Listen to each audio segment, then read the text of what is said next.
We are back. We are live for the UFC Columbus pre-show. Harry is getting excited about our sponsors. The usual suspects join me tonight. We're going to get deep into the UFC Columbus fight card, which is headlined by Curtis Blaydes and Chris Daukaus. But before we do, the guys are letting you know to head on over to eatallreal.com, all real nutrition bars. Enter the code word SevereMMA and get yourself hooked up with some of those delicious protein bars, the best bars on the market, making waves. I don't know. They were talking about it in the Twitter group the other day. They've started gone international ever since they started to sponsor this show. I don't know who's responsible for that. Maybe we are, maybe we're not, or maybe it's all the hard work behind the scenes that Eat All Real are doing. But fair play to them. Fair play to you lads for joining me today. And we're going to get straight into it. Curtis Blaydes versus Chris Daukaus in the main event on Saturday night. In a heavyweight division, that's kind of a little bit on ice at the minute. The champion is on one leg. He's out of contract. There's talks of interim titles. The former champ, Stipe Miocic, just calling for a fight, calling for a title shot, an interim title shot. It's a little bit of a mess right now, and it kind of takes a small bit of value out of this heavyweight fight. And maybe I'll just bring that question to our great guest, Spencer Kite, straight away. Where do you see either one of these guys aligning now in the landscape of the heavyweight division, Spencer? I actually think it adds to this fight because the division is so wide open right now, because there is some sort of uncertainty and we're not sure how things are going to play out and how everybody's going to get matched up going forward. I think Curtis Blaydes is a guy that we kind of underrate a little bit because he has those two losses to Francis Ngannou. He's one of those fighters that when you think of him, the things that stand out are actually his losses, right? We saw the loss last year to Derek Lewis where he telegraphs the shot from a mile away, eats the uppercut, stiffens up, crashes to the canvas. The other thing we know about him is that he fought Francis Ngannou twice and lost 2 times. Other than that, he's undefeated. And he's, I think it's 10-3 and 1 no contest in the UFC. So 11-3 because the no contest is he popped hot for weed in Texas, I think. Somewhere like that. Pennsylvania, maybe. But he's a great fighter. He's a top 5 talent. He's a guy that can go out there and out wrestle most of this division. Probably anybody in the division in terms of just his pure wrestling ability. And he's only 31. And if he keeps making these little gains that he's been making on the feet, he's got a good jab. He moves reasonably well. He's a great grappler, as I just said. He's a guy that can be in this conversation as we're trying to figure out who the next group is. And it's Tai Tuivasa and it's Ciryl Gane and Stipe Miocic obviously wants to be in there. Everybody assumes John Jones has got to be part of it because if he ever comes back, he's John Jones. We saw Tom Aspinall last week. But these two guys feel like they're in that group. And I actually think this fight kind of determines which one of these guys gets into that little round robin that we could have happening here over the next 6 to 8 months of just figuring things out while Francis Ngannou is recovering from knee surgery. Spencer, just to follow up on that, if one of these gets an impressive win, could they really throw themselves into the mix for it's looking likely we're going to see a heavyweight interim title right now with Ngannou out injured? I mean, it really comes down to the direction the UFC wants to go, right? Like Stipe has continued since that loss to Francis Ngannou, which was a year ago now, saying that he wants to come back. And why don't I, it was originally, why don't I get my third opportunity? Because I had to give one to DC. And so it's going to come down to whether the UFC wants to kind of honor the guy that they promoted and rightfully consider the most accomplished heavyweight champion in UFC history, or whether they want to go with some of these younger, newer, fresher names that haven't been in the mix. Ciryl Gane was interim champ, loses to Ngannou. That's, not anything to be too ashamed about. Tai Tuivasa is on a great run, knocked out Derek Lewis earlier this year. As we said, Aspinall got a win last weekend where he looked sharp. And so I think the winner of this is sort of in that maybe second cut. I don't necessarily think they're going into the interim title fight, but I also wouldn't be surprised if they kind of waited and did the interim title fight, maybe even second, and had 2 or 3 of these matchups that they put together, because Derek Lewis has to factor in there. He's beaten both of these guys pretty recently, right? Even though he lost to Tai, he's still got the wins over these guys. So you have to look at him a little bit. So I wouldn't be surprised if we got almost an 8-man round robin at some point, where we just figure out who the top 4, who the top 2, and then put an interim belt on the line. And then the winner either faces Ngannou when he comes back, if he comes back, or eventually gets the Robert Whittaker treatment, where he gets promoted to being the full-fledged champion. Isn't heavyweight though? Sorry to interrupt. Heavyweight's one of those divisions, right? That the only place where you don't have to wait for a title shot almost. Like every other division, like look at Arnold Lalla now at featherweight. Like he's on a 9-fight win streak or something like that. Look at Tony Ferguson a few years ago. Like, yeah, he did get title shots and he fell over. But there's other guys in other divisions, probably on 5-6 fight win streaks, on knockout streaks and everything like that. They're getting nowhere near it. But it feels like at heavyweight, like Derek Lewis has had his shot, you know. Blaydes has had his shot to get the shot 2 or 3 times. He's lost out every time. If he had won them, he would have gotten his shot. Like Stipe obviously was the champion. He's got his shot back at it. DC got his shot. You know, if a Tai Tuivasa versus Aspinall happens, one of them I think will probably get the shot. So it's like to even suggest that this fight between 2 guys who, as Spencer said there, at least Lewis is best known for his losses. To even suggest that these 2 lads are in the mix, it just tells you all you need to know, I suppose, about the heavyweight division and how quickly it moves. And look, the reason for that is because lads lose all the time at the heavyweight division and as the champion. And obviously because they made the interim championship recently, it looks like they're going to make another one. So, like, I personally don't think this fight is anywhere near a title shot. It shouldn't be anywhere near an interim title shot, but you'd never know. Like if Ngannou is gone, he won't be fighting again. Maybe if they do an interim shot, this guy could fight the winner, but I don't think so. Like I know we'll get into the rest of the card, but this to me is a pretty meaningless fight. And I don't think it should be the main event. But anyway. Yep. Kind of would agree with that, but yeah, I just said I'd ask a question anyway for the record. Moving on. My bad. Sorry for shitting all over your question. But it is a fair question now, because it could be like, but it says more about the division than anything else, I think. But anyway. Yeah, I know. I mean, Tom Aspinall is a name that you mentioned there, you know, who's really trying his hat into the mix. You know, and I think you're probably looking at himself and Tai Tuivasa in this division, who could be vying for a shot at that interim belt. It all depends on Francis Ngannou. That's the big factor in this as well. But we'll move over to Harry to kind of give us a breakdown on this fight, on both fighters' skills and how he sees them matching up. Yeah, so I think this is actually a pretty clean-cut fight to pick, if I'm honest. Blaydes is by far the better athlete. I think he moves far quicker. His shots are more meaningful. I mean, his wrestling and his stand-up shots. Yes, he's gotten caught a couple of times against Francis and he got caught against Derek. These things happen. I do think that the shovel punch, the shovel uppercut off the shot is something that Daukaus can be looking at. But when I went back and I watched Daukaus both against what's your man's name? Derek Lewis, and did a couple of other fights. He has this sort of loose, languid, sort of point style fighting. And at heavyweight, that's a problem, you know? Against Shamil Abdurakhimov, until he eventually finished him, he was getting tagged there. Against Derek Lewis, he was very tentative, and eventually he got tagged there. I feel as though that loose and languid style is going to cause problems for him as he reaches the upper echelon of that division. Because whilst it's great in terms of energy conservation, in the heavyweight division, you absolutely need to earn the respect of your opponent because it's heavyweight, right? One shot can absolutely put you away at any point. And he seems to throw hands with, as I said, not a huge amount of conviction. And at the lighter weights, that's great. And even at some point, that works at heavyweight. And if you can move like Cyril Gane, it absolutely works because you're in and out and you're not taking those shots. If you can't move like Cyril Gane, sorry, I said it wrong, then that's a style that you should not be employing with as much rigor. And Daukaus does do that.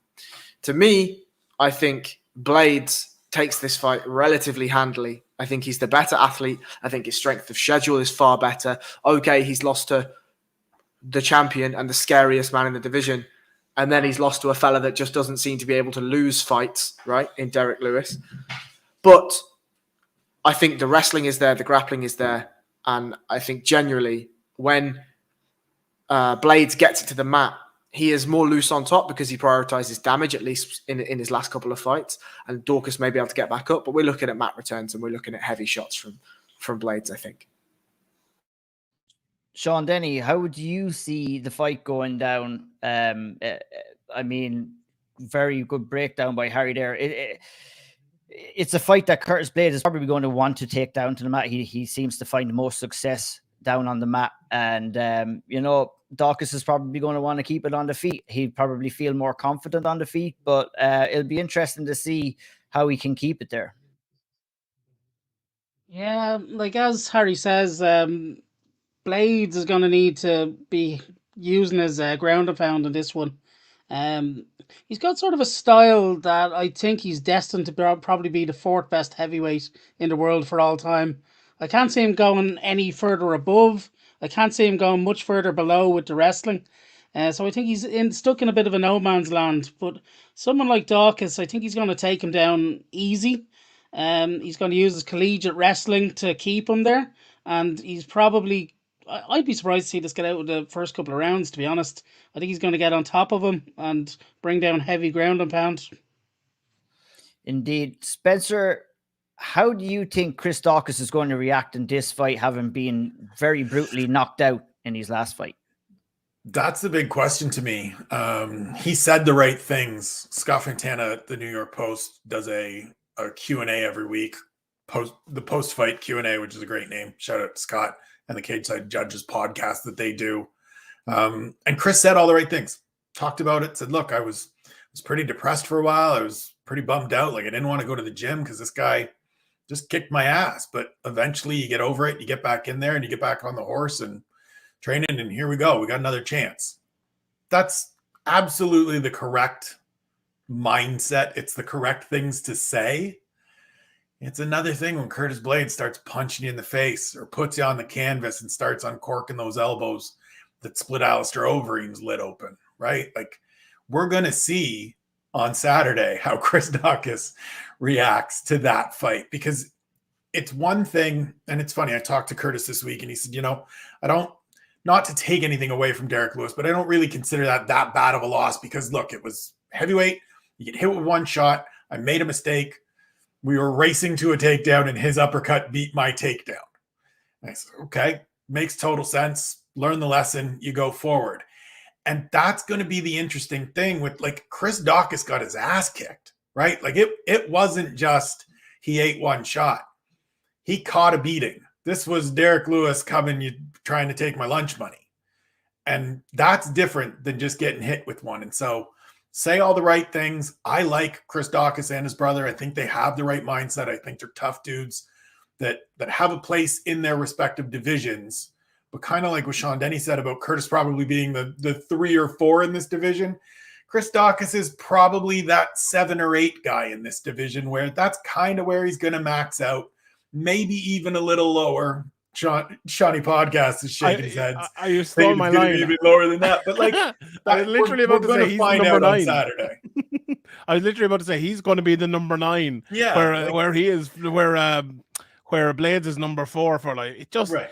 It just feels that way because we talked about on one of the recent podcasts, and Harry was asking the question. We were kind of discussing a little bit about maybe the athletic base being something that holds you back. If for certain fighters and for other fighters is a thing that kind of brings you up. Like look at someone back in the day. I don't know if he's still fighting. Todd Duffy. Like he was such a great athlete. There was so much missing for him that almost like brought him up. There's guys like even a Rafael dos Anjos, Conor McGregor to some extent. Now he has it all. But when you get the athletic base and the skill base like a McGregor, like a Demetrius, like a John Jones, that's when you get the A+ of the A+. But like it feels like Daukaus has neither of those, That sounds a bit bad. Like he's a tough guy. I think the one thing he has more than most people is intelligence. I think he is an intelligent fighter and is good at what he's good at. Like I was one of my previews. I was watching a few of his fights. You do the old Google to look for the Sherdog link or whatever, and this a video came up and it showed some of his finishes. And like when he does get the fight to an area where he could possibly finish it, he does. And that might seem like, shouldn't everyone do that? But they really don't. Like, that's something Chris Daukaus in this fight especially will need to do if he is to win the fight. Like, I think we'll all probably agree. Maybe I'm misspeaking here. I think we'll all probably agree that Curtis Blaydes will win this fight and win it well. But if we're looking for a way for Chris Daukaus to win the fight, I think he needs to find a way to finish the fight. And I think he needs to find a way to hurt Lewis to get him out and to put him in a place where he can get him out. Now, what might that be? I actually think maybe tiring him out and trying to drag him, 5 rounds, even not to go full Dominic Cruz here, but even to let him wrestle you for a bit or let him get on top and try to get him in a very defensive position. Not to go full Edson Barboza or anything here, but get him into full guard and hold him there and not take too much damage. Try to tire him out. Try and push him against the cage. Use your cardio maybe. Now, having said that, I don't think Curtis Blaydes is necessarily a bad cardiovascular fighter or anything like that. So I'm searching. I'm really searching for ways here. But yeah, like, there are many fighters I see in that division. I'm looking here at the rankings. Pavlovich, who fought a couple of weeks ago. That's a guy you look at him and think he can rise. You look at even say Walt Harris, someone like that. He can rise. You look at Volkov. Even, Volkov could rise. Aspinall obviously is going to rise. Daukaus, can he? I don't know. I remember we had this chat, Spencer, on one of the State of the UFCs a while back, and I asked you, like, how good can Daukaus be? And you're like, well, I'm not really sure. And I think that's kind of everyone's answer. The number 8 to number 10 fighter, which, like, to be clear, and we talk about it on the State of the Union all the time, right? And I talk about it with friends that I've covered this sport with for a long time. There is merit to being the 8th best heavyweight in the UFC. That means something. It means something to be the 13th best fighter in your division. But we never really talk about it that way because we just want everybody to be number 1 or top 5 or whatever we can qualify it at. And I think this is going to be, as Shawnee deals with butterfly problems, probably same as always. This is going to be one of those fights where we see that separation in the divisions and in the skills and in the talents between Curtis Blaydes and Chris Daukaus. Indeed. And that brings us on to the co-main event in the women's flyweight division between Joanne Wood and Alexa Grasso. And I'm going to bring you in, Harry. The skill set that we've seen from both of these fighters, Joanne Wood likes to bring her Muay Thai skills in, is privy to a takedown when things aren't going her way. We've seen that in more recent fights. Alexa Grasso has been, what we've seen of her so far, is fantastic boxing. And it's a really wonderful clash of styles in the women's flyweight division. But this feels more like a set-up fight for Alexa Grasso to propel herself into title contention more so than it does for Joanne Wood. How do you see this fight going? I think you're goddamn right. I think that we have seen Joanne Calderwood is one of the biggest crying shames in that division, right? She seemed never to quite get a rhythm in a training camp. It was Scotland, it was TriStar, it was here, it was there, it was this coach, it was that coach.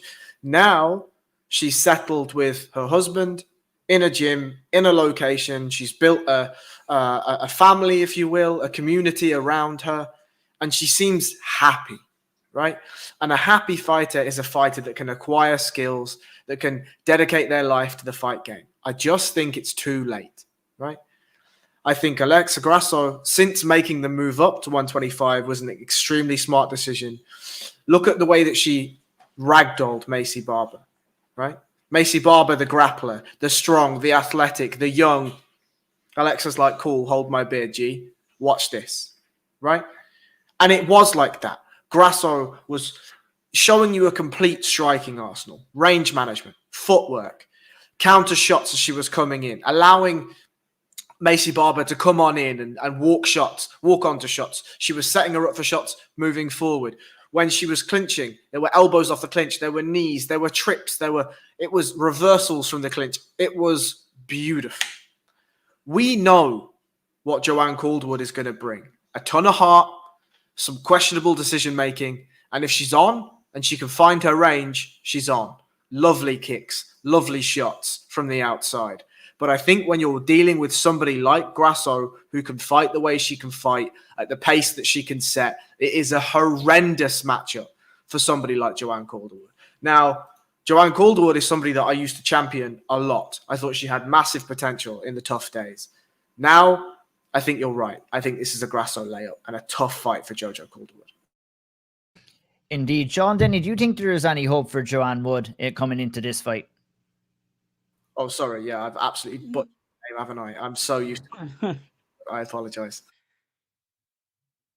Not really. Like one thing I actually think that's not suiting Jojo at the moment is I think she's taking too many fights. She's taking a fight every couple of months. Like I think if she took more time off to learn some new skills, I think she'd have a better chance. But I do think she's probably rushing into these fights against good fighters way too quickly. So I don't think she'll have learnt enough from her last fight to implement it against Grasso. And I think with someone like Jojo, like we often talk about, how do you win a fight? Like Jojo has a lot of ways to lose a fight. So closing all those gaps is never going to be easy, if even possible. But I don't think there's enough time in between fights for her to close them all. And I think Grasso is going to find one. And probably it'll be a miserable night. Spencer, Joanne Wood is someone, in my eyes, who has put runs together, has worked herself into fights, and has lost to a kind of higher level competition at the top of the division. How many times do you think a fighter can do that before it starts mentally affecting them and mentally getting to them that they may not be good enough to beat those elite level fighters? I think there's only so many times you can go through that. And the other piece of it with Jojo is that a couple of those fights were close split decisions, right? Like they were fights where it was a coin flip. And if it goes the other way, she's moving forward into a title shot. And then she was in that position to fight for the title. And as Sean Denny's saying, she just couldn't sit around, couldn't just wait it out, and said, no, I need to fight. I want to fight. Get me out there. Give me Jennifer Maia. And Jennifer Maia just, of course, runs through her because, as the boys said, she has a lot of ways to lose fights. And that's sort of been the problem, right? Like everything just compounds. It's the same as when you're winning, and momentum isn't necessarily a real thing and a tangible thing, but it impacts your confidence. It impacts your preparation. It impacts the way you carry yourself. And to go back to last week, Tom Aspinall, right? I thought that more than anything was a confident performance. It was a guy that walked out there and said, look, I can beat you in every realm of this fight. And I'm going to show that. And I'm going to show everybody else in this division that's watching just a little snippet of what I got to offer. And I'm going to scare everybody with it. Joanne Wood has never had that opportunity to build that momentum and that confidence and really get on top of it. And it works in reverse too, because you start losing these close fights, or you start, the close fight turns into Jennifer Maia, which turns into Taila Santos, who just storms through her and pushes her over and stops her in the first round. And so now she's going to get Alexa Grasso, who's going to come out there and be in her face from the jump and throwing combinations and moving well, and has, as Harry said, all the little tricks in the book that she's learned over years. And she deserves credit for improving and getting better and getting to a point where she's kind of feels like maybe she's on the cusp of reaching that kind of upside we always expected from her. And I just don't know that Jojo can constantly reset the way that she has to, as Sean said, without taking a real significant amount of time off. But the problem is she's 36 now, I think, 34, 36, somewhere in there. So like there's not a ton of years left, and she's not at a point where she's necessarily going to add 2-3 skills or close 2-3 holes that she needs to fix up to shore up this game. So this just might be kind of who she is and where she's at right now. Indeed. I think we'll move along to the next fight, and it's a fight that I'm really looking forward to as well. Do you have something to say about this, Sean? I mean, just quickly, let me say this: we're all kind of skirting around the issue a little bit, right?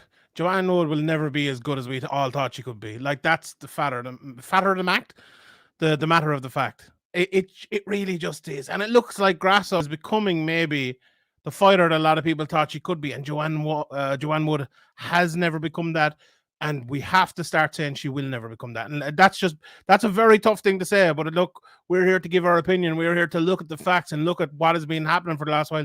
And as Spencer said there, her age is getting there as well. There was Harry said as well, there was no one calling out Joanne Calderwood, as her name was back then, as one of the best people in the world, as the de facto champion nearly, even when she got into tough, as me and other people as well. But she has never met that potential, and unfortunately she never will meet that potential. But you know what? She can make me look like an idiot this Saturday night if she goes in there and beats Alexa Grasso, because for Grasso, she wants to be the next Talia Santos getting a title shot off of beating Joanne Wood. She wants to be the next Caitlin Chukagian, the next Jennifer Maia, because it feels like Joanne Wood is the yardstick to get the title shot now. And Joanne Wood can quickly become the person who gets that title shot if she can win that fight. So it's a massive fight for her, but I don't see her winning. I don't think she will win. And it's a good fight though. And just before it's a perfect fight for Joanne Wood, because I think Alexa Grasso will stand with her. I think Alexa Grasso will box with her, and that's what Joanne Wood wants. I don't think she'll win that fight, but that is what she wants. So it's a big opportunity for both women here, because Talia Santos is the next in line. Talia Santos is ranked number 5 in that division at the moment. Joanne Wood is ranked number 7. Alexa Grasso is ranked number 9. So they could really very well be next in line for the title. And on the underside of that, sorry, I know you want to move, but on the underside of that, this is also a favourable matchup for Grasso because of that exact same reason, right? She doesn't have to worry about the wrestling necessarily. She doesn't got to worry about excellent shots and all of this stuff. She's got to worry about somebody striking with her, and that's exactly her wheelhouse. You know what I mean? And we also have to think, Jojo Calderwood's been in the UFC a long time. She's probably on a decent enough contract for somebody that's been in the UFC a long time. 2-fight losing streak. This is the third. See you later. 100%. Like, she really has to start thinking about what's next if she doesn't get the win on Saturday night, which moves us along to the welterweight division. Matt Brown versus Bryan Barberena. Look at Matt Brown. He's been around for a long ass time, and he's an absolute legend of the sport. Came in a tough season 7, I believe it was. You know, just being a guy who put it all on the line. Every fight you go in there, he puts it all down on the line. Always in exciting fights, always brings the violence. A standout fight for me was his fight against Cowboy Cerrone, one that he lost, but I was live there and I got the chance to see him compete live in Toronto that night. And, you know, it was a fight he was winning until he lost at the end, but he always gives it 100%, always fights to finish. And there's not too many guys out there like Matt Brown who is still doing it so far along since starting along. And maybe I'll bring it to you first, Sean Denny. What are your memories of Matt Brown and throughout his career? He's been in the UFC for many, many years now. Violence and heavy metal are the first 2 words to come to mind. He just comes out angry, and he gives it absolutely everything. One of the most fun people you can watch in MMA. Absolutely, absolutely.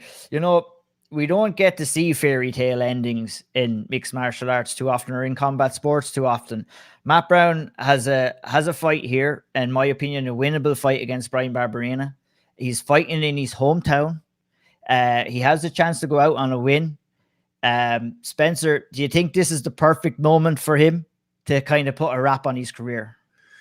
I think it can be, and I know I wrote it earlier in the week and said, like, is this, because he's talked about it in the past, right? I think he even briefly retired at one point and then came back.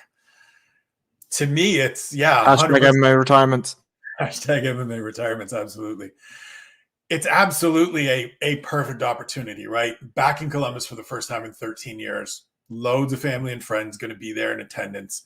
Winnable fight, as you said. You go out, if you have a Matt Brown performance and get one of those finishes like the win over Diego Lima last time out, heaven forbid the elbow that crushed Diego Sanchez, something like that, where everybody just goes nuts, and you can take those gloves off and say, it's been great. He's got his gym. He's got coaching going forward. Would be grand. I don't think it's going to happen, though. I read the interview he had and the story that Tom Trabasi put up on UFC.com this week, and that sounds like he's back in it. He sounds like he's back loving it and back, you know, that there's more to do, which hashtag MMA retirements. And so it's a great opportunity, and maybe somebody gets in his ear, and maybe he's just, you know, not showing anybody his cards and doesn't want to say it in advance. But to me, it's the right opportunity, but I don't think it's going to happen.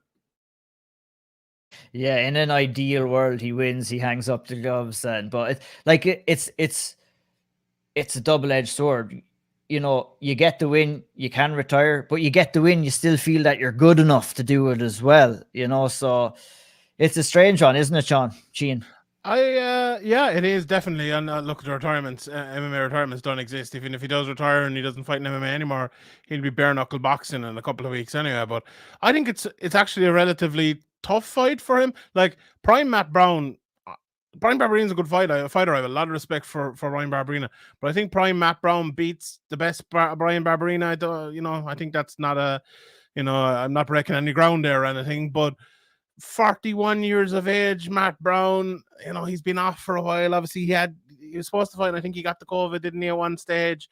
It's going to be tough for him. Like the style that Bryan Barberena brings to you too, like the skills, I'm sure, will still be there, and the power might even still be there. But like, is his cardio, is his conditioning going to still be there? 41 years of age with the pace that Bryan Barberena puts on, like.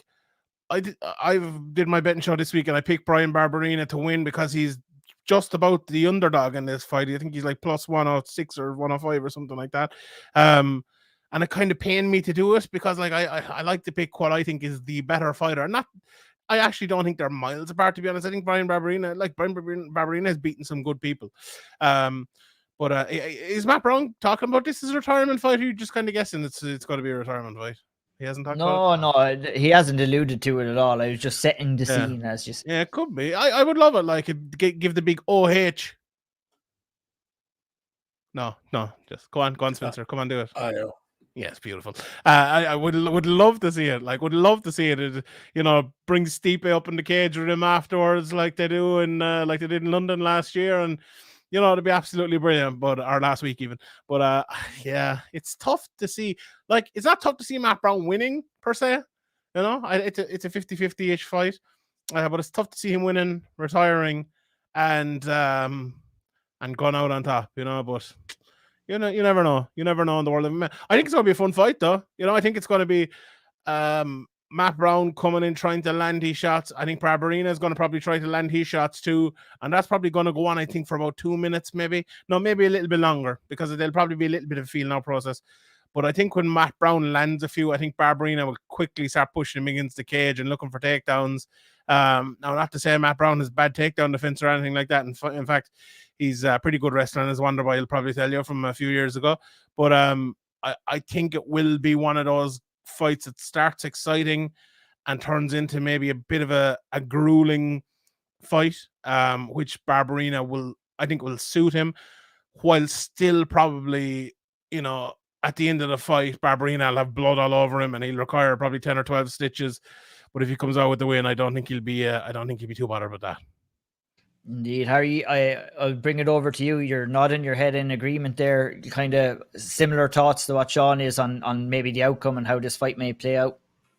100%, yeah. I mean, Barberena has they both have that dog in them, right? But the way that Barberena fights is a mauling sort of wet blanket type of fighter. But when it hits the ground, he's a bit more scrambly, a bit more opportunistic. It's a lot less technical, calculated, methodical than it is, I just want to get you to the mat and I want to drown you in this pressure.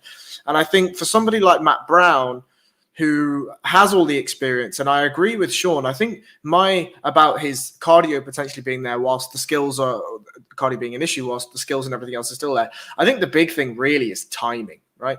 Just the speed at which your brain can work in a fist fight at 41, having been in the amount of fist fights that Matt Brown has been in inside and outside of the cage. I just question whether the timing will be there.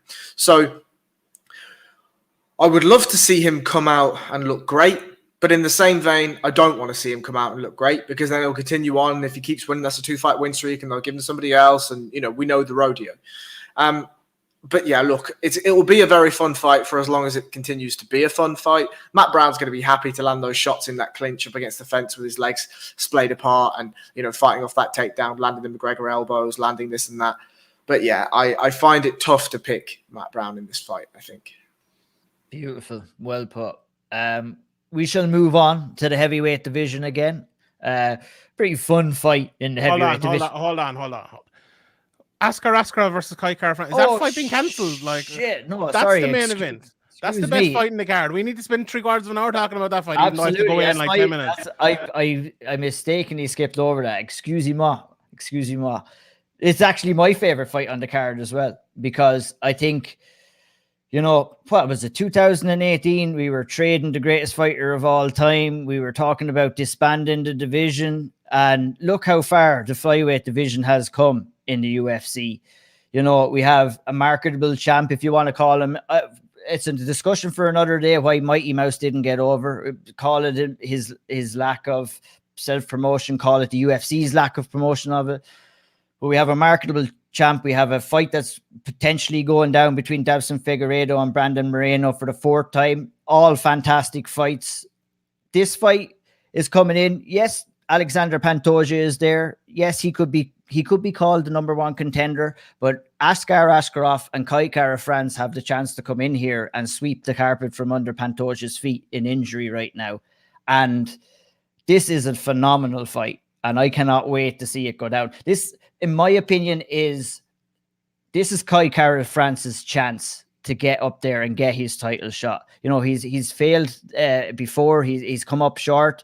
Askar Askarov undefeated, looking really good. Has a draw against Brandon Moreno and has beaten the likes of Pantoja, beaten Benavidez in the last fight.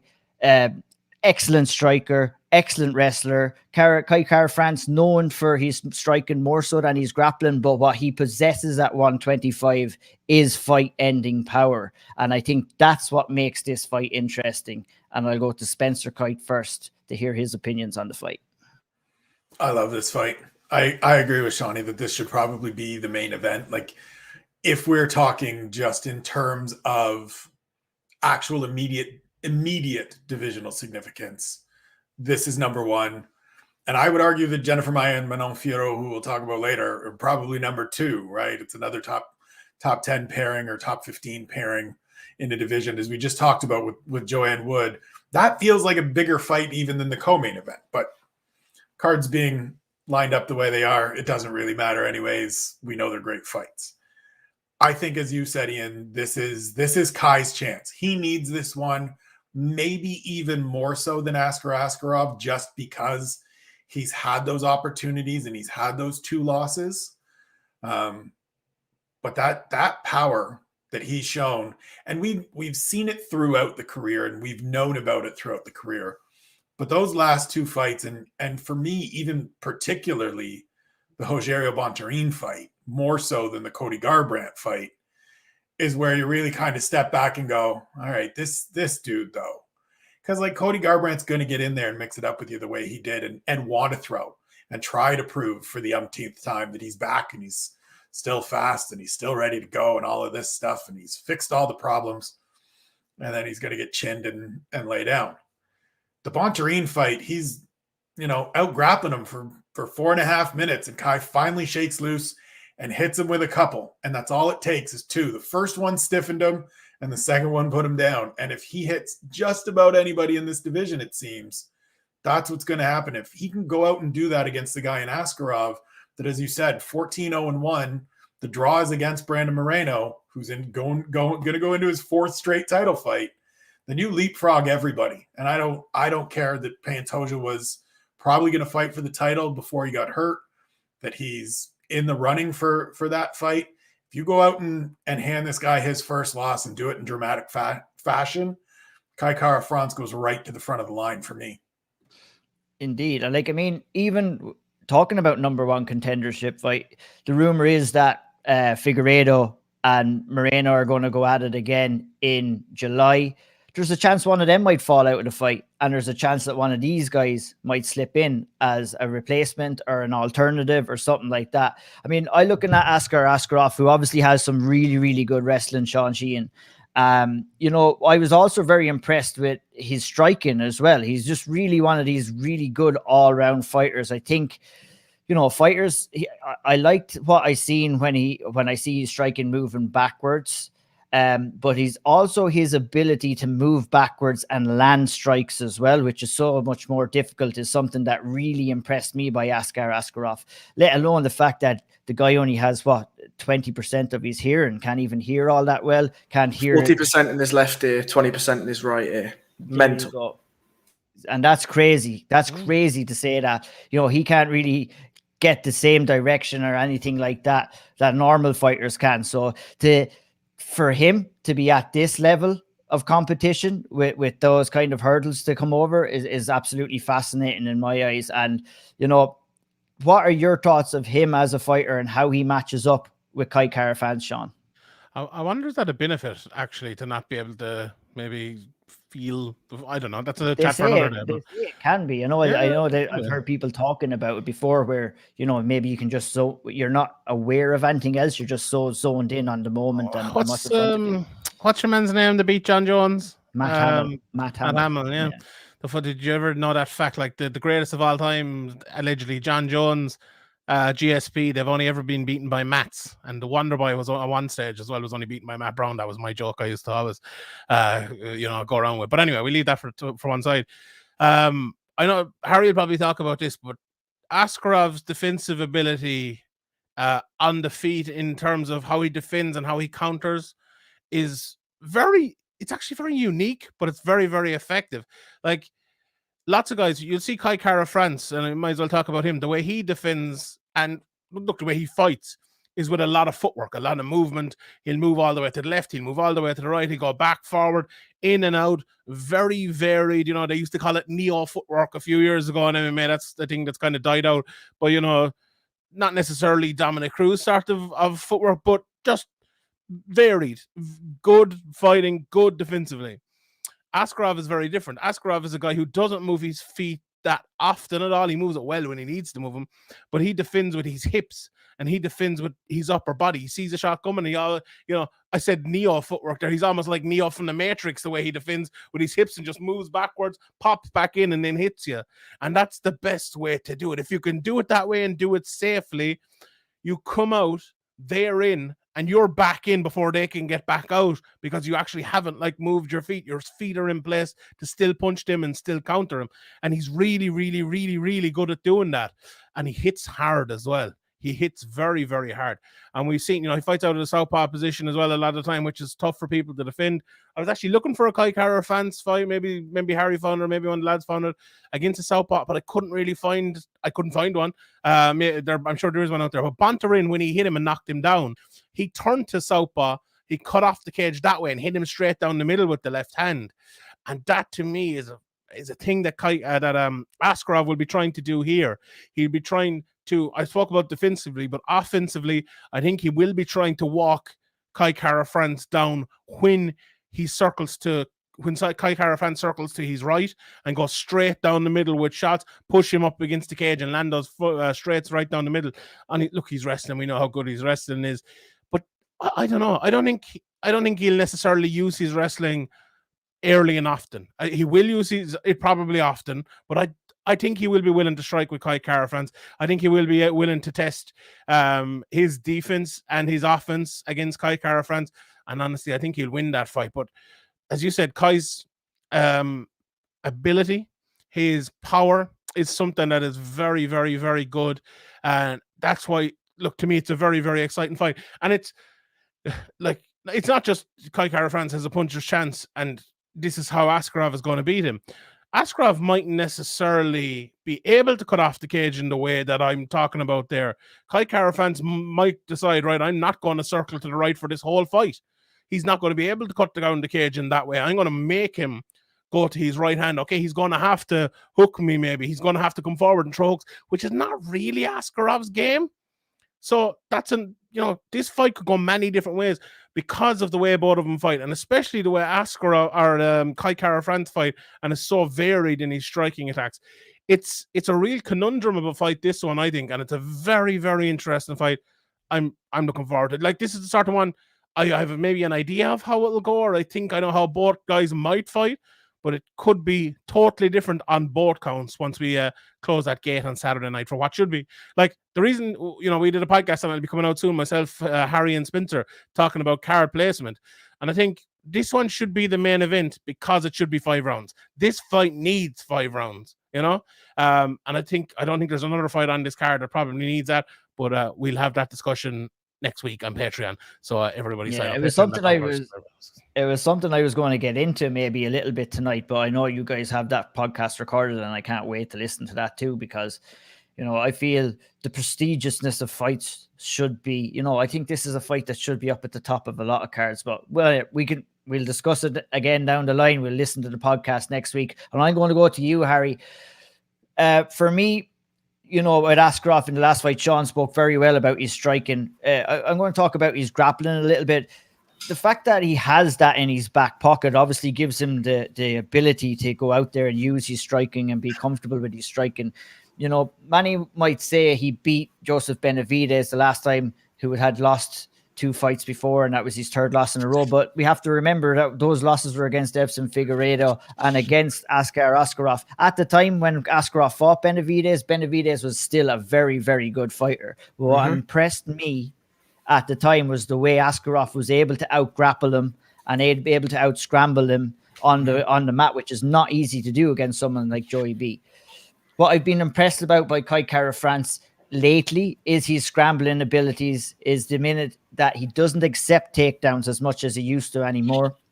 And he does try to pop back up to his feet. But I have to feel that if he finds himself in the same positions in this fight that he found himself against Rodrigo Bontorin, that he's going to be in major trouble in this fight. What's your thoughts? I couldn't agree more.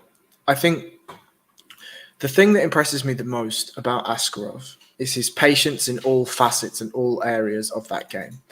Sean basically stole most of my breakdown, right? In that, the thing that's really impressive about Askarov is his use of hips. It's that that old school Russian boxing style, right? A little bit of Piotr Yan in there, a little bit of some of the other Eastern European strikers that we know and love. He is happy to be in the pocket or just outside of the pocket at all times. What does that do? That allows him to have his hips under him for either sprawling or shooting, right? If we watch that Joseph Benavidez fight, he employs 2 concepts fantastically well throughout all of those grappling exchanges: head height and hip height. If I can have my head above your head and my hips above your head in grappling exchanges, I should win most of the time, right? Joe B has a great sequence for stripping hands off the back, and has great defensive submissions and great defensive jiu-jitsu and all of these sorts of things. Askarov just chains things together in a different kind of way. And I think, to your point about Kai Kara-France and not accepting positions, that's all well and good. But the type of takedown that Askarov favors is a body lock lift, right? And to just go into detail about that, a lot of guys will use massive, big, athletic movements to squeeze their elbows, squeeze their biceps, and chuck lads up. Askarov does it the right way, right? Where he picks a hip, chooses an angle, and he uses a hip bump where he drives his hips into the back of the opponent with a back body lock, controlling the other hip. And as they go up, he knees them in the thigh. They use their angle. He cuts his elbows, and down they go. And he's immediately in side control. What happens if you don't give up on that? If you don't accept that position, you give up your back. And that's exactly where Askarov wants to be. He's happy to chuck that hook in, grapevine the leg, and start smashing your fucking face in, right? I think the grappling here is going to be employed similar. It's really interesting, actually. I think the grappling is going to be employed very similarly to how it was against Joe B. He's going to get him biting. And when he's biting, the takedowns come easy. Kara-France has that big, long stance, those knees, that L-shaped footwork, the pizza slice footwork, as Dan Hardy would say. That's all well and good until Askarov doesn't stop coming forward. To me, I think the way to beat both of these guys is actually to put on a very similar performance to how they did against both of their last opponents, right? If Kai Kara-France can push Cody Garbrandt all the way back behind that center tram line and force Askarov to fight solely off the back foot, he can see the takedowns coming earlier. He can see the strikes coming earlier. If Askarov could do what he did to Joe B, smash him with body kicks, make that footwork diminish slightly, and then start punishing with wrestling, I think those are the routes to victory for both of those guys. Sean Denny, who do you think is going to be the most successful in implementing their game plan in this fight? I think it's going to be Askar Askarov. The reason being is he's going to go in there with multiple game plans. So if one isn't working, he can switch between them quite quickly. Like he's a man who's been through the fire long before he ever got to the UFC. Like he was fighting killers over there in ACB, and he uses jiu-jitsu a lot. And like with his jiu-jitsu, he's not somebody that just goes for a rear naked choke. He'll take what he's given. If an anaconda's there, he'll take it. He's got to win via twister. Like he's really a jack of all trades. There's very few weaknesses I can see in Askar Askarov, whereas Kai Kara France, I think, is a little bit one-dimensional. Maybe that's been a little bit harsh. But I can see Askarov having about 5 or 6 ways to win this, whereas for Kai Kara France, I think he needs to knock him out.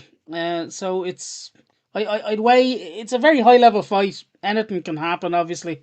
But I just see Askarov. He'll get it done through whether it's plan A, plan B, plan C. He'll just find a way to do it.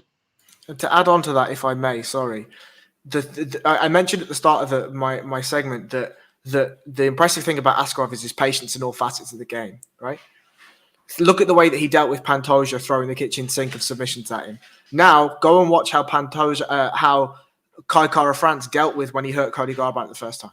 Go and watch the parallel differences. Kai Kara France rocks Cody Garbrandt, drives in. Cody Garbrandt double legs him when he's on wobbly legs. And okay, Kai Kara France hip heists out, does what he needs to do and still finishes the fight. But the difference is the patience and the cerebral nature with which they're approaching that fight. That's a huge thing in this, I think. Harry, one last question before we wrap this one up. Obviously, Askarov missed weight in his last fight. And in that Benavidez fight, did look to be not slowing down, but looked to be tiring in the third round. Very grueling fight, that being said. You think that might be an issue going forward? It has to be. You know, it has to be. Firstly, fuck weight cutting. Secondly, it has to be, right? If you can't... I think the thing that Cody Garbrandt did fantastically well is he was like, look, I'm dropping down a weight class. I'm going to take 7 months of my life and I'm going to dedicate myself to this fucking process. And I'm going to get there. I'm going to rehydrate properly and I'm going to look good in the fight. And he did. For his cardio base and everything else, he was moving well. He was light on his feet. He looked grand. Right? On the scale, he looked fine as well. If I'm Askar Askarov, I have to be nailing this right. One, because of my actual, I'm going to steal a Spencer Kite quote. I don't give a fuck about anything else other than the performance. Right? So in order for you to give your best performance, if Kai Kara France is really up for this fight, you need to make sure that your weight cut is perfect so that you can perform at the highest level in that cage. But equally, as we know, the UFC will not give you a title fight if you can't make weight. Yes, indeed. Unless you're Darren Till. Look. Fucking decimate. Darren Till just shits all over Paddy Pimblett's theory that Scousers don't get knocked out as well, but that's a topic for another day. Anyway, let's move on to the heavyweight division, and we'll go do a quick recap of all the rest of the fights. I want to go to Spencer. How rare of a breed is Alexei Olenek, who will be making his 77th trip to the cage? And is he a rare breed that we might never see in MMA down the line? I don't think anybody is going to be able to amass that amount of fights the way modern mixed martial arts is going. No, he is the rarest. And nobody. I mean, there are going to be people that get to 75 fights just because they're fighting every weekend on regional shows and amassing fights just in bushels every year. But nobody's going to get to this level with that much experience, having fought in 4 decades. As I found out this week, as a guy that only started martial arts at 19. Like, this guy started martial arts at 19 and then later that year fought for the first time. And then spent 7 years just kind of not sure it's what he wanted to do professionally. He had a bunch of other jobs and finally met his wife, now wife, then lovely lady that he meets, who says, we could probably make a go of this. And they've just been tandeming it the whole way through. She does a lot of the workout stuff with him and the nutrition stuff with him and lifestyle stuff for him. And here's this 42-year-old or 44-year-old man that's still out there trying to submit people every single, like 3 times a year. And he hasn't gotten it done as of late, but, you know, 4th time to try to get 60 wins. And most of those are by submission. And a bunch of those are by things that you don't see in this sport very often, like Ezekiel chokes, like scarf hold arm locks. And I mean, it's not even the last of a dying breed. He is a standalone breed. And it's just been, you know, this fight's just for fun, right? Like, we're not going to pretend this is for anything involving the division. It's just 2 great big European strong bastards that are going to get after it. And it's going to be fun to watch. And one of them's going to choke the other one out or wrestle the other one into oblivion. And it's going to be wonderful. And I can't wait. 2 brutes indeed. Anybody else have anything to add quickly before we move on? We're going to be a great. I'm looking forward to this fight. Honestly, I think Ilir Latifi is going to catch him and knock him out early. But you never know with Olenek, do you? Like, he wants lads to come after him and try to knock him out early, you know. And it might play into his game. There's only 2 men in the UFC who jiu-jitsu works for, and that's Alexei Olenek and Paul Craig. And, you know, all the other, you know, 598 fighters, not a hope. But yeah, I'm looking forward to it. I think it'll be a fun one. You know, Spencer eloquently and perfectly broke it down. They're just 2 big fucking European brutes going at it. And sure, what more could you want? If Alexei Olenek almost has as many. Go on, Shawnee. Yeah, Olenek almost has as many submission wins as there's been UFC Apex events. Jesus. But yeah, if Olenek doesn't pull guard, allow Latifi to mount him just so we can Ezekiel in from the bottom. We riot. We riot. Great. The best ever was when everybody asked him how he was going to choke out Mark Hunt because he doesn't have a neck. And he was like, there's always a way. Class. Moving on to the next fight, which is Mark Casey versus Vladislav Borschev, Slava Claus, a guy that I'm really excited to see.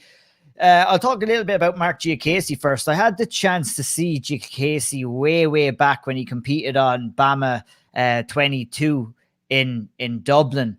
And looking back at him then, just a really fantastic, uniquely devastating striker who I thought was going to make waves in the UFC, and it hasn't really happened that way. And he's coming in here, in my opinion, in desperate need of a win, having lost his last 2. And he's coming in against a guy who's 6-1, who people looking from the outside in might not realize how good of a fighter that Borschev is. And it's a real sticky situation for Casey coming in here. And maybe I'll go to you first, Harry. Just give us your thoughts on maybe Casey and your thoughts on him as a fighter and the fight in general against Slava Claus. So it's very interesting you go to me first. I have a very close relationship with Mark Casey's grappling coach. Now, the last couple of fights, Mark has been opening up a gym and doing all of this sort of stuff. But for this fight, him, and shout out Liam Khan, by the way, he and Mark have done a lot of work, and they see a lot of holes in Borshev's grappling specifically. Now, there's one thing that Mark Casey has, and it is freak athleticism. Absolute top of the food chain athlete. The things that man can do, go and ask Timu Pakalan. Just ask him. What does he reckon about his athleticism? What does he reckon about his timing, his speed, his power, all of these things? Casey is a man... Sorry? You're damn right. You fucking won't remember it. You're absolutely he won't remember that at all. He doesn't remember that at all. No. But he's seen the highlight reels, right? If you're Casey, he's had this really interesting and tumultuous journey. He goes out and has some fantastic performances. Everyone's high on him. Everything's going well. And all of a sudden, he's getting whacked by people. Draco Close shows him what a low leg kick is. And it just seems that athleticism dropped off a cliff and the skills weren't catching up. I'm very interested to see how he looks against Borschev. If I've heard anything from the inside of the camp, it's that we're going to see grappling, similar to how we saw Joe Duffy, right? That Joe Duffy performance was unbelievable when you know that Joe Duffy is a pretty good grappler himself. So that's my take on Casey's rise struggle and how I think that fight's going to go. If Diakiese can implement his grappling, the things that he's worked on in the camp, this is going to be a very interesting fight. I think if he stands with Borschev, especially given the confidence and the aspects of confidence that we've already talked about, it's a tougher fight. Indeed. We've seen Borschev go in there, Sean Sheehan, and absolutely cut the coat of Bush in two with a liver shot. Fight that was, evenly enough contested at the start, being honest, until he just landed that devastating strike. I mean, in your opinion, you saw him the first time that I saw him, and that was against Chris Duncan, who was a real top prospect. In your opinion, where does Slava Claus line up when it comes to ones to watch and prospects to look out for in the UFC right now? Before I do that, has the butterfly been flying around behind me, or no? Have I been okay? Okay, there's something wrong with one of my fucking lights. So I'm traumatized by these fucking butterflies. I think he's very good, honestly. You don't do to Chris Duncan what he did to Chris Duncan without being a good fighter, and it's as simply put as that. Like, sometimes it doesn't take a lot to realize how good someone is, but that was really it. It was pretty easy. Haven't gone back and watched, as much as I could of him. There isn't. Let me see how many fights he's only had. 7 fights, and I watched 2 of them, so live. So there isn't really much to go back and watch on him and much to see in him. Now he has lost 1, so and it was if you look at someone like Borschev, right? I've started to use the word exposed an awful lot recently, and I feel like I have to explain it every time I use it, but you need to have 10, 15, 20 fights to expose different parts of your game. And now it can be exposed badly or it can be exposed very, very well. John Jones has been exposed in all areas of his game, and it's, the exposure he's had has been pretty good. So that's the only thing you could hold against Borschev, but he looks like he hits really hard. He looks like his wrestling is very good. He looks like his grappling is very good. But if you look at Mark Diakiese, right, and you look at his losses, he's never been knocked out. And if you look at Borschev and you look at his 6 wins, liver shot KO, left hook KO, punches KO, ground and pound win. Okay, he won a decision back in his second fight, but like all of his big fights, all of his UFC fights, he's finishing them. He's been finishing them all early against that sort of opponent. Against Mark Diakiese, something different is going to happen. Like, Borschev is either going to knock him out, and it's going to be something that has never happened to Diakiese before, or it's going to have to be a long drawn out game plan, which we haven't seen from Borschev against someone of this quality. So that to me is very interesting. Harry said about Diakiese's athleticism and his ability, and I was talking about fighters earlier on and holding out hope because of their athleticism and their not just the athleticism, because you could throw TJ Watt in there and he'd probably be stone fucking useless, or Zlatan Ibrahimovic, although Zlatan is a fucking black belt in Taekwondo. Fucking hell, he can't hit a barn door unless it's special. He's not doing anything in MMA. How dare you? But to me, Diakiese is one of those guys who has fundamentals as well. Right? He's a fundamentally very good wrestler. He's a fundamentally very good striker from what I see. Now, putting it all together hasn't worked for him yet. Hasn't worked at this level. Hasn't worked when he's gotten into UFC. Maybe he bought into the hype. Maybe he thought he was going to be the next big thing. Maybe he thought he was going to be a UFC champion, and you could just walk in there and do it. And as Harry kind of alluded to, maybe something similar to that. I never knew that. I never heard of anything. That was only all my speculation. But it sounds like that might have been true. And if this could be his last chance. Like, this could be his last chance in the UFC. If he doesn't win this, he could very well be gonzo. He's not one of these guys who gets on those cards all the time. But he's lost 2 in a row now. It looks like they're feeding him to Borschev to be a big win to move him forward in that division. And to me, it hurts me that Diakiese is that, because I hold out so much hope for him. I really, really like Diakiese. I like fighters like him with that sort of ability now always hold out hope that they will take that next step and get to that next level. And like Jacasey's 29 years of age now, it's the perfect time for him. It is the perfect time, but he needs to do it very, very quickly. And if he was to do it here, similarly to Joanne Wood, although I think in a little bit, Joanne Wood has reached a much higher level than Mark Jacasey has, to be fair to her. But I think Mark Jacasey could reach a much higher level if everything went the right way for him. I have to go, lads. Goodbye. Thanks. Thanks, Johnny. I'm outie. Bye. Spencer, on everything that you've heard so far, how do you assess this fight?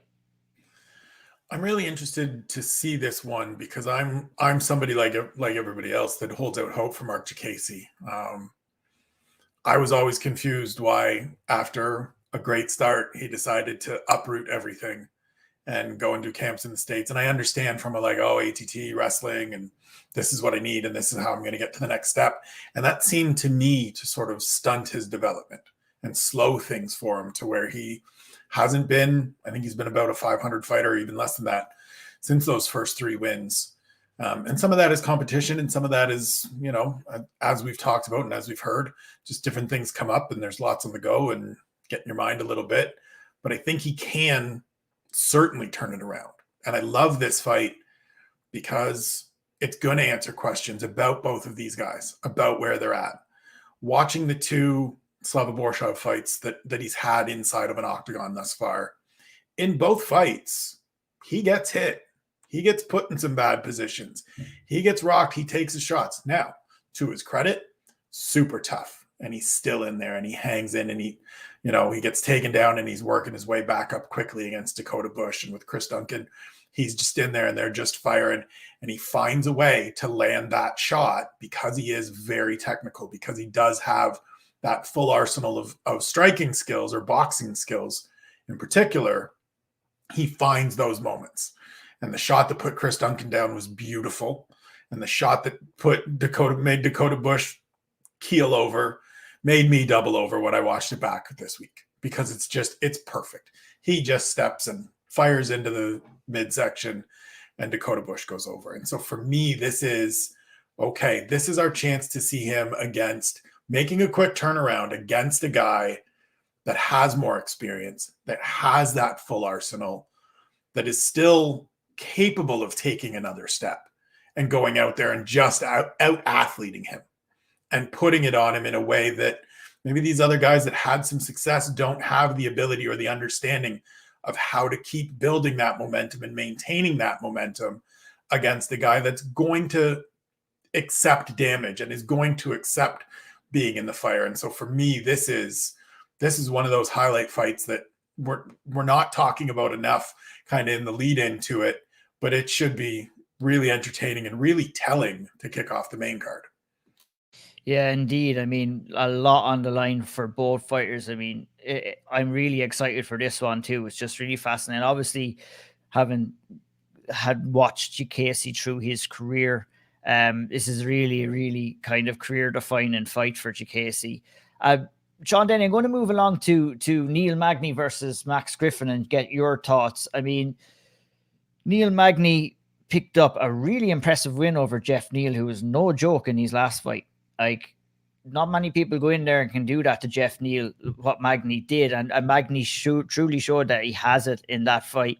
Max Griffin is enjoying his best run inside the UFC so far, having won his last 3. And talking about fun fights, this is a pretty fun fight too. And, this is a chance for Max Griffin to, get a win over a really good guy and propel himself up into the welterweight division. Not necessarily saying he's going to make too much waves, but, it's a fight that Max Griffin deserves right now for the run that he's been on, is to get somebody like Neil Magni and to give himself this opportunity to get a win over a really solid guy. Yeah. First off, I think it's really, really disrespectful to Neil Magni to have him this far down the card. Like, this should be on the main card. They were looking for opponents for Hamzat, and there was silence everywhere except for Neil Magni, who was raising his hand. And instead, they gave him this fight. They put him down on the prelims, trying to hide him away. But Neil Magny, like he's got cardio for days. His wrestling is absolutely fantastic. Um, I think this is going to be another case of the Neil Magny show. It's a perfect setup fight for him. He's going to dominate this through his grappling. He's not going to get tired, and I think he's going to show the world why he should be fighting Hamza Shimaev, and why he should be fighting up near the top of the division. Like people need to start putting respect on Neil Magny's name. He only gets beaten by good guys. He's beaten a lot of very good guys. This is a man that should be on the main card. This is a man who should be getting more high profile fights. Yeah, I couldn't agree more, Sean. I mean, does it speak volumes to you, Harry, the fact that Magny was up in arms looking for that Hamzat fight? And you were talking about Hamzat, who was like saying, I'll smash anyone, I'll fight anybody, but he didn't say too much about Neil Magny. No, he did not. And look, nobody's scared of anyone in this game. It's just a question of protecting your record and protecting your future investment in yourself. But I think it was Spencer recently that talked about Neil Magny as a guy that will just take anyone. He'll say yes. He picks up the phone. He's like, where's my flight going? Sound, I'll see you in 6 weeks. I'll see you in 4 weeks. I'll see you in 2 weeks. I'll see you in 5 days. No bother. You got me a mouthpiece? Sound, I'll see you there. He's one of those guys. And if we're talking about complete fighters, not elite fighters, but complete fighters, Neil Magny is your man. There is no bones about it that Magny's never going to win a title. He's never going to go on a 10-fight win streak. He's always probably going to lose to the elite of the elite. But that's the litmus test. And let me tell you something. Max Griffin is not the elite of the elite. If you go back and watch his fight against Song Kanan, Song is catching him left, right, and center. Griffin is chewing jabs left, right, and center. If you allow any of that to happen with Neil Magny, it's a really, really, really long night for you. As the Prince of Poland alluded to, cardio for days, savvy, veteran, cage awareness, knows how to win a fight, knows how to dominate a fight. This is a huge ask for Max Griffin, and I really don't think he's got it in him. I tend to agree with you, Harry. I couldn't agree more. I think this is a fight that probably Neil Magny can win any way he wants to. And I'm just wondering if you would agree with that, Spencer. And, you know, if it does come to fruition, where does Neil Magny go from here at 34 years of age? Like, I think Harry was correct in saying, you know, he's probably not going to challenge for a title. He's probably not going to put a long run together, but he seems happy doing what he's doing, is getting in there, showcasing his ability and notching up the wins. He is just the most self-aware fighter on the UFC roster. Like, he understands, as Harry was saying, and as I said on an earlier show, or one of the ones we've got in the can for future, he understands exactly who he is from a skill and talent and deployment perspective, and also who he is within the division. And so, as Sean mentioned, raises his hand when Hamzat's looking for fights and everybody, and they're out there saying everybody's denying it. And Neil Magny's sitting there with the like waving the plane in at the airport and nobody's paying attention to him. And it's because he is the guy that goes out and has that fight like he did against Jeff Neal and comes back after a year and change off and boxes up Li Jing Liang last year. And is just a guy that as we're saying here, and as you've asked, can win this any way he wants. If he wants to take you down, he'll take Max Griffin down and just out-grapple him, maybe submit him. If he wants to stand there and pump that 84-inch reach jab in his face for 15 minutes and just keep circling out and jab, jab, jab, circle, circle, circle, jab, jab, jab, and just 15 minutes, rinse, wash, repeat, away we go. That's there. I think Max Griffin deserves this opportunity for what he's done and for being a veteran that's kind of putting it all together. And this is, as you said, the litmus test. This is what you have to do if you want to move forward. But I don't think he moves forward. I think this is where we see that sort of tier of things again, where, and as we talked about earlier in the show, Neil Magny is the 7th or 8th best welterweight in the world. That's a pretty good number to have. And it's pretty hard to beat that guy. When there's only 7 or 8 ahead of you, it means you're top quality. Indeed. Moving along, we'll skip down through a few and maybe fall back. A fight I'm really interested to talk about is that Jennifer Maia versus Manon Fiorot fight. And I'll go to you, Harry. Manon has looked pretty good in your UFC tenure so far. She's going in there against the former title challenger in Jennifer Maia. This is a kind of a fight, and we want to talk about litmus tests. This is the perfect one for Fiorot coming in here. Only has had one defeat in her career so far. Shout out to Ireland's own Liam McCourt, who got that. Jennifer Maia has been there with the very best, is capable of being there again and up there again, in my opinion. So, this fight is just as important to her as it is to Manon coming in here. And I'm just curious to see what you think of the fight overall and how it might go. I like the fight. I do like the fight. I think this is an interesting skill test for Manon Fiorot. Jennifer Maia is obviously a good grappler. Obviously has high submission threats when it does hit the deck from top and or bottom. However, the big difference I think in this fight is going to be power and toughness. Manon Fiorot can crack, lads. She can crack. And Jennifer Maia gets hit, right? If I'm Jennifer Maia, I'm looking to adopt grappling very, very quickly and very, very swiftly. And if it gets to the mat, I'm taking absolutely zero chances when I get there. If I'm Manon Fiorot, my question is, can I stop the takedown? In the transitions between the takedowns, what can I land? How much damage can I do? Jennifer Maia is very tough and can take a lot of punches, a lot of shots. The question is, can she take Manon Fiorot's shots? I don't know. We're going to find out if the chin can hold up. But this really is, to me, this is Jennifer Maia didn't beat Shevchenko. It was pretty much a whitewash. Oh, she lost one round, or she won one round. Everyone's up in arms. They're not interested in doing that again. Jennifer Maia's not a huge star, not going to be a huge star. Manon Fiorot can crack. We have highlight reels. We can build. We can do this. We can do that. Let's just see if she can. Can she stop the takedown? Oh, she can. Fantastic. Let's move her on. I think that's what this is about. And we're going to find out if she can stop that takedown. Do you think, Spencer, that Fiorot can take something out of the playbook from Caitlin Chukagian in her last fight and how to fight against Jennifer Maia coming in here?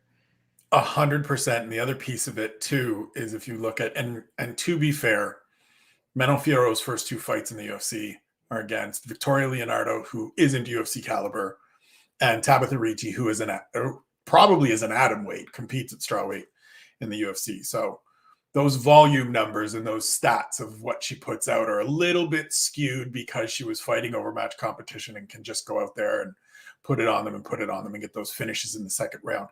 But even in the fight against Mayra Bueno Silva, we saw those same things that Harry's speaking of.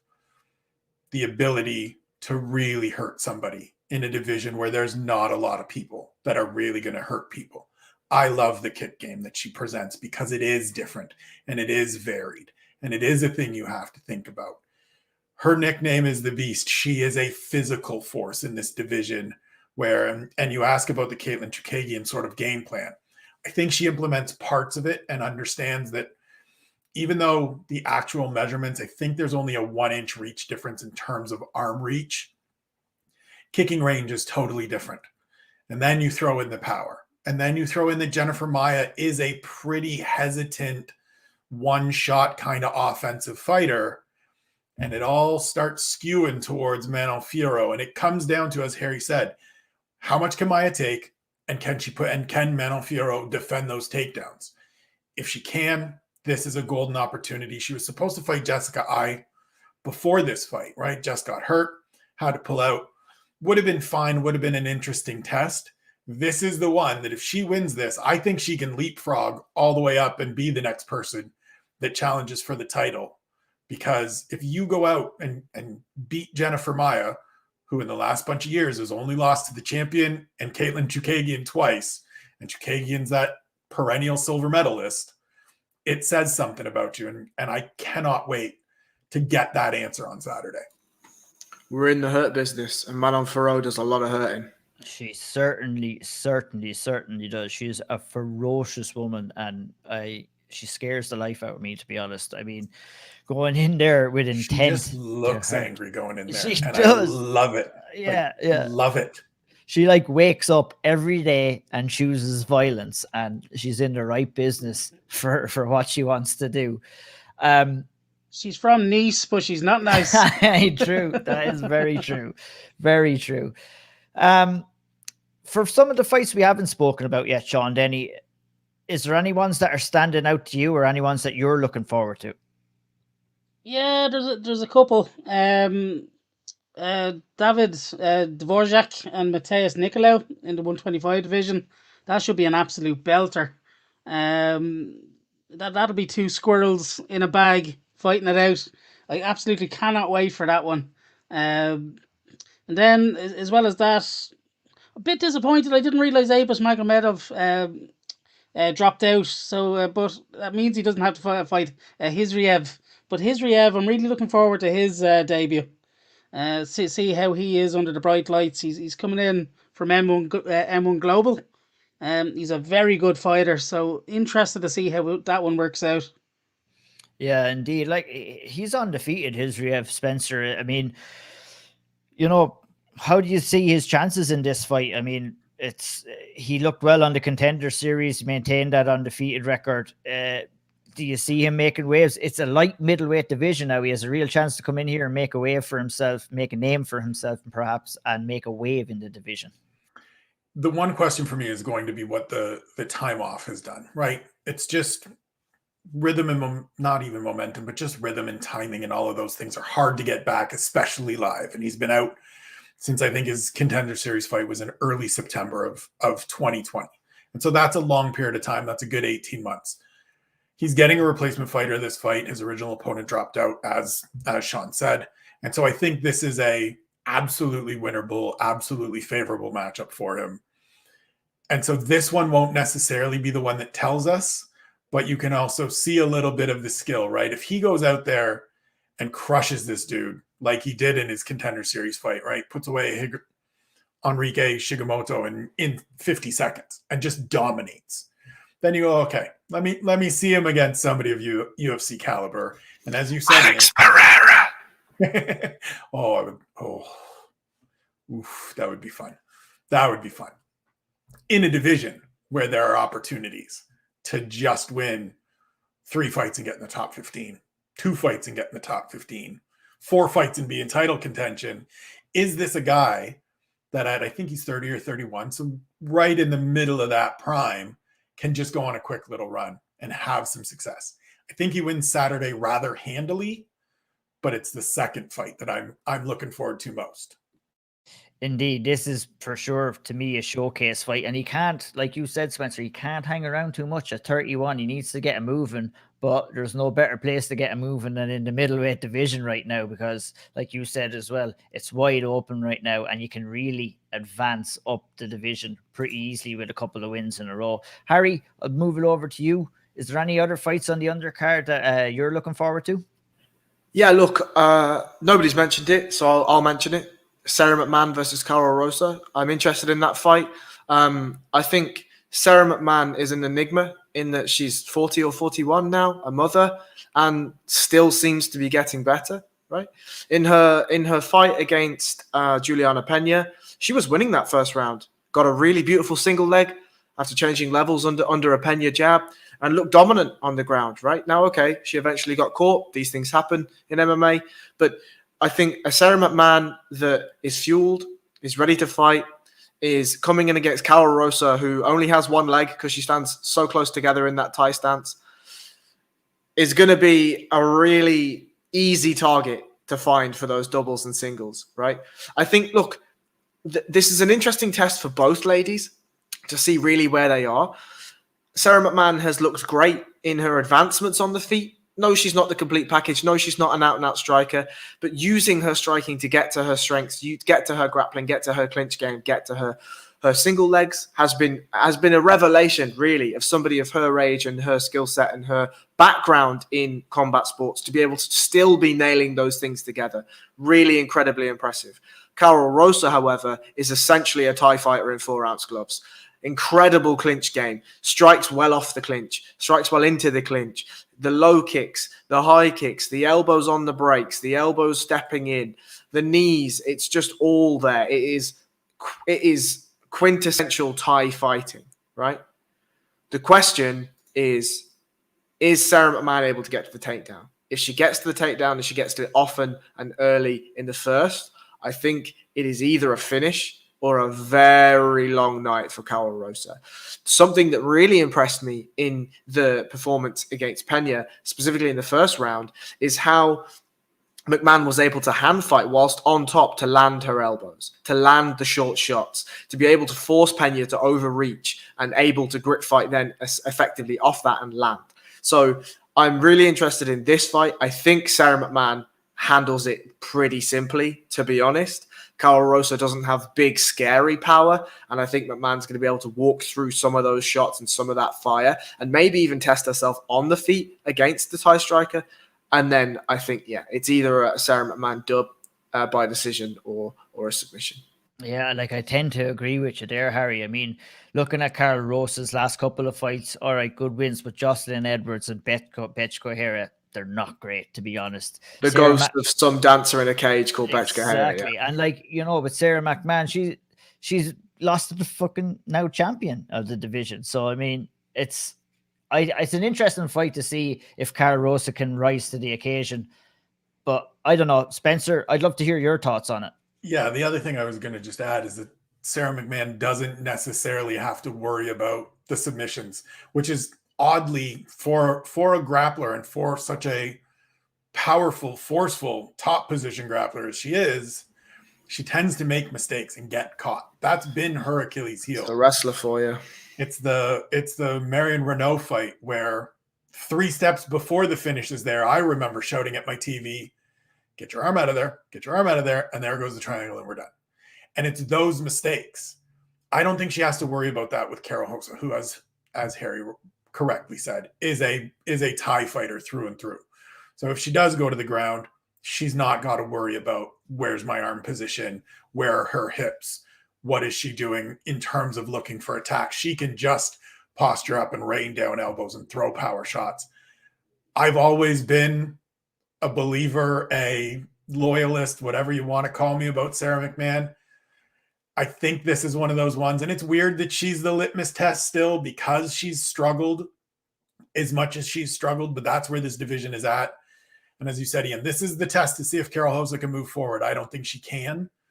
I look forward to seeing it, though, on Saturday. As do I. And I'll just give a shout out to another fight on the card, and that's Danae Bakary, who is a Mongolian war horse, is the only way I could describe him. Absolutely ferocious power does this guy have. I remember him coming on the scene in the UFC, and after watching his first fight, I was like, my goodness, this guy has some power that can cause a lot of people problems. And he's coming in against Chris Gutierrez, and you know what, we're talking a good topic of conversation throughout this preview is tests and where people can go. And I think this is going to be another kind of a test, or a kind of defining fight to see how good a guy like Danae Bakary is going to be. But if he connects, and he connects clean, I'm not sure if anybody can take that power. He's 32 years of age. He needs this fight too. He needs this win against Chris Gutierrez, who has had a good few wins in the UFC as well, an experienced fighter too. It's a fight I'm really, really looking forward to. Like, Chris Gutierrez is on a fantastic win streak right now. I think 5 fights in the UFC, which is not easy to do. So this is the winner really gets, this is, for me, I think it's a fight where the winner will really get a good push in the bantamweight division. And it's one to look out for, definitely, on the undercard. Would you guys tend to agree? Spencer, Harry? Yeah, absolutely. I mean, Danae Bakary has done a lot of work with Brandon Gibson down in Albuquerque. I know Six Gun has really spoken highly about what he can do. And as you said, Chris Gutierrez unbeaten in his last 6. A guy that can look really good at times, but can also be really hesitant at times. And in this fight, you absolutely do not want to be hesitant, because there are going to be missiles coming at your head from the get-go. And if one of them lands, your tidy little 6-fight winning unbeaten streak just goes out the window. And the crazier thing to me is that Chris Gutierrez jumped at this opportunity. This was supposed to be Montel Jackson, which would have been just a phenomenal fight. And I was really looking forward to that. You asked for this assignment. So now you need to go out there and be sharp and on point and active from the get-go, throwing those low kicks as soon as you can, trying to eat up that lead leg and keeping Danaa Bakiril from letting go of his hands. Because as we've seen in his last 3 fights, when he gets throwing and connecting, it's done. It's a wrap. And then he's moving forward and you're looking up at the lights wondering what happened. Exactly. Harry, are you excited to see this fight? And let's round it off, maybe a quick whip around about everyone's fight of the night before we finish up. I only have one word: banger. Absolute banger. My fight of the night is a tough one, actually, because I think there are tons and tons of great fights on this card. I think Dana Bakiril is in there. I think Manon Farrow versus Jennifer Maia could get fight of the night, given that it will be a one-sided beatdown. I think Askar Askarov versus Kai Kara France is in with a chance. However, if it goes anywhere like I think it's going to go, I think that's one-sided as well. Blaydes and Daukaus, yeah, I don't know. I think I'm going to go with Joanne Wood, Alexa Grasso for fight of the night. That's a sleeper for me, I think. Not a bad shout. Sean Denny. I'm hoping Gia Casey, Bone Crusher versus Slava Claus. Can't remember his real name at this stage. I think it's going to be Matt Brown, Bryan Barberena, though. Indeed, yeah, that has potential. Spencer, yeah, what fight you look? That's where. And your undercard as well, please, Spencer. And your undercard. I was going to go to Matt Brown and Bam Bam for fight of the night. I think it just turns into that, and as we've talked about in the past too, main card tends to get more of that attention. Couple it with the hometown thing, it's guaranteed to be an entertaining fight for as long as it lasts. So that's my pick. I mean, undercard fight of the night, like most of these, probably the flyweight fight between Matthias Nicolau and David Dvorak, because I think Dvorak is a guy that people are absolutely just asleep on. You don't win 16 straight fights with 14 finishes against any level of competition without being really good. I think he's a guy that just needs a chance to fight more frequently and face one of these more established names in the division. I don't even necessarily think Nicolau is that guy, even though he's 5-1 in the UFC and should be. But as Sean said, it's squirrels in a bag just fighting over a nut, and it's going to be terrific. And the winner goes forward and gets into one of those top 7-5 positions, into a fight with one of those guys in that division that we're all paying attention to again. We're all in love with again. And so I think that's a coming out party and a sleeper fight of the night candidate as well. Big time, big time. And that's it. Another one in the books, guys.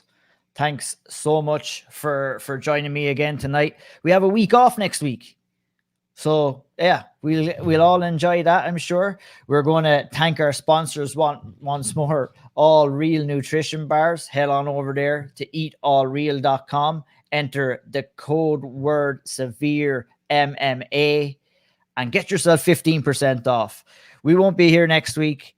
We'll be back for UFC 273, a belter of a card. Go and follow Harry Powell, BJJ_Harry Powell. Go follow Spencer Kite at Spencer Kite. And also subscribe to the Keyboard Kimura as well. Great content there. I mean, educate yourself. I get educated by looking at it. I get educated by listening to Spencer. You should too. So head on over there. Also, head on over and follow at Denny Rants. Follow me at IO'Neill MMA. Thanks to everybody for listening, and we'll catch you the next